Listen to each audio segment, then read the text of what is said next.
You're back with The Nation and Housing Minister Phil Heatley. We've been talking about mining. We're going to move on to his other portfolio now and look at the issue of housing in New Zealand.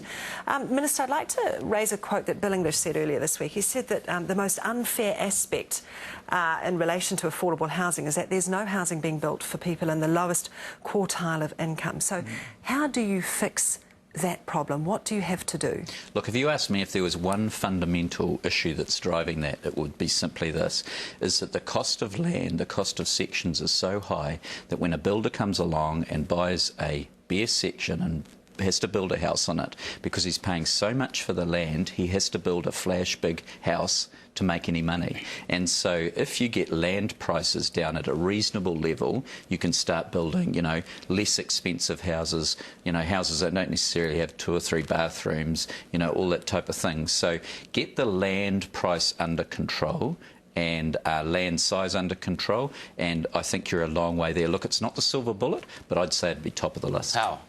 We've been talking to Auckland Council about this quite a bit, because I know Mayor Brown's concerned about it as well. It's a combination of, well, essentially we need more supply, so we need more houses and we need more sections, and there's 2 ways you can do it, and as a National Party we think you should do both. First of all, release more new land for housing, so green fields. I mean, most cities have some unproductive land that they could release for housing. Extending city limits. That's right. And then, which we've always done, for a century, we've extended city limits. So keep doing that in a sensible way, but do it in combination with subdividing large properties inside town. So if you've got an elderly couple in Auckland, and I tell you what, there's thousands in this situation, they're in a 1/4 acre or a 1/2 acre section. They'd love to cut it in half, build a new house for them on one half and sell the other bit off and make, $300,000 or $400,000 for their retirement. They don't do it, because it costs them $40,000, 2 years, and they may not even be consented. And that's crazy. When are we going to see the changes then? Well, the problem is existing now. Yeah. So Auckland Council, if I can go to that example, they've already said that they're going to have 60 or 70% of new housing within city limits, and then they're going to increase the expansion of Auckland in a sort of a sensible, staged manner. So that's good. The balance is really good. What does that mean? Up? Out? I think both. So in terms of up and out, but what we're doing with them is, for example, in Tamaki in Auckland, the council and the government have just formed a company in Tamaki where there's 6,000 houses up there. We own 3,000 of them. They're state houses. They're on 1/2 acre and 1/4 acre sections, most of them. We're going to go through those houses and we're going to subdivide properties. We're going to rebuild state housing. We're going to put new insulated housing in, not 1950s cold ones, and we're going to go through and increase the housing supply. Now, if we can do that as an example up in Tamaki, and we're not talking hundreds, thousands, we think other areas of the country can look on that as an example. So that's state housing playing a big part. Yep. Local government often say we can't consent these large projects because the risk is too high. Right. So is central government doing its own building, removing that risk? Is that a real viable solution here? Shouldn't you be doing more of these? Government actually spending more of its own money on building more housing stock? Well, we're doing it in Tamaki because we own 57% of the houses. So 1 out of every 2 houses up in Glen Innes and Point England in that area is, the taxpayers. I mean, it's just amazing. So the reason why we're targeting that area is the concentration of government investment is so much, and there is so much wasted land, and those people are living in old houses and they should be living in decent ones. There are other examples across the country where we could do that sort of stuff, but that's our first cab off the rank. But I've got to say, historically in New Zealand, and it's worked well for us, it's not up to the state to provide, housing for, 9 out of 10 people. They want to buy their own home and be independent. Who's going to pay for the new houses being built in Tamaki? Oh, well, it's a selling off of land, reinvesting the money in building, that type of thing. Who are you selling it to? Developers or NGOs? Oh, well, we're going to be putting out eventually, I mean, they're working through this over the next 12 months, but they'll be putting out requests for proposals to developers who will work with community housing organisations and others. And what we'll have is, in the end, we'll have a state house, we'll have a house owned by a first home buyer, a house maybe on a larger house on a smaller section, a community housing organisation. The idea is to have a really mixed development. What's stopping these houses being really expensive then?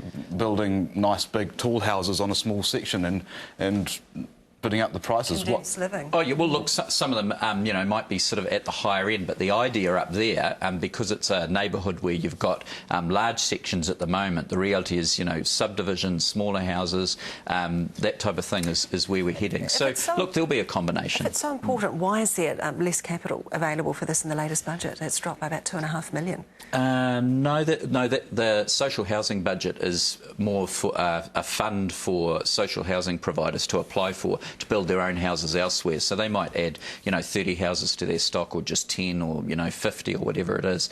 So that's what we're doing there. But that's just a sort of a cash grant system. What we're also looking at is the transfer of state houses, which might be surplus to Housing New Zealand, to some of these organisations. Because what will happen is, say if we transferred 200 houses to an organisation and they said, look, in 10 years, maybe we could double that number. The reality is the government's in no position to double that number, but they might be. And so we're looking at those sorts of opportunities. That social housing fund is massively oversubscribed, isn't it? That Yeah, just shows the level of demand there. And the Productivity Commission has said that the fund is not up to it. The union is not up to it. The unit that you've set up is not up to it. So that's only it's a sticking plaster on a weeping wound, isn't it? Well, the thing is, that's just part of the strategy. I mean, that social housing fund doesn't include Tamaki, of course. It doesn't include Hobsonville. It doesn't include a whole lot of other things we're doing. I mean, we've got 70,000 state houses. It doesn't include that $15 billion investment. So that's just a small part of it. But remember that unit too has only been open for 1 year. All it's doing at the moment is distributing that it's distributed the $37 million funding. It's also getting into state house transfers, better use of Crown land. So it's just early days for that unit. I understand the criticism, but look, we've just got to take, you know, baby steps before we run. That's the government's approach to this, though, for the most part, isn't it? Social housing, those NGOs, that's your approach in the main, well, what it? we've said is, look, we've got $15 billion worth of state housing, 70,000 state houses, just under. That's our biggest asset. It leaves the energy companies for dead. That's our biggest state asset, is Housing New Zealand, state housing, right? That's a huge investment by New Zealanders. We're in no position to build more and more state houses, you know? We're just not in that position. So what we're saying is, look, we want to insulate all our state houses, because they're not. We want to upgrade them. We want to do work like we are in Tamaki. But in terms of the growth of social housing in New Zealand, we would rather other organisations who are really skilled at it do that work. In the short term, if you look at you know, the government's housing policy, pretty central to that has been this accommodation supplement. Surely that is going to blow out when you have rents going up, less houses available. That's going to become a massive cost, isn't it? Yeah, well, it is a concern to us. So the accommodation supplement costs about $1.2 billion a year. And state housing rent subsidies cost about $600 million. So you're close to the sort of $2 billion mark, and that is of a serious concern to us. We're a bit like the Labour Party actually came out recently and asked the question: is that a good spend for that? You know, $1.8 billion. So you're reviewing it? Yeah, so we are reviewing it, because we don't think so. We think it probably can be targeted better. For example, you know, when you've got someone in a state house getting a really cheap rent, you know, $80 a week, and then they have boarders who get the accommodation supplement, you know, that household could be getting that state house almost for free. And we've got to be careful with that stuff. You're saying the supplement is being rorted? Look, in the welfare system, you know, you get these things from time to time. If it's the rules, then we've got to change the rules. Clearly, if someone's being dishonest, well, we'll catch them out. When will we see changes? Well, we're looking at this at the moment. I'd say by the back end of the year, ministers will get a good feel of where we're going to head with this. It's a big piece of work for Paula Bennett, because the accommodation supplement's under her purview, and of course income-related rents and state housing is under mine, and the Minister of Finance is also taking an interest. Are you committed to income-related rents for this term of government? Yeah, we're not going back to market rents for state housing. We've made that very, very clear. We see a place for state housing.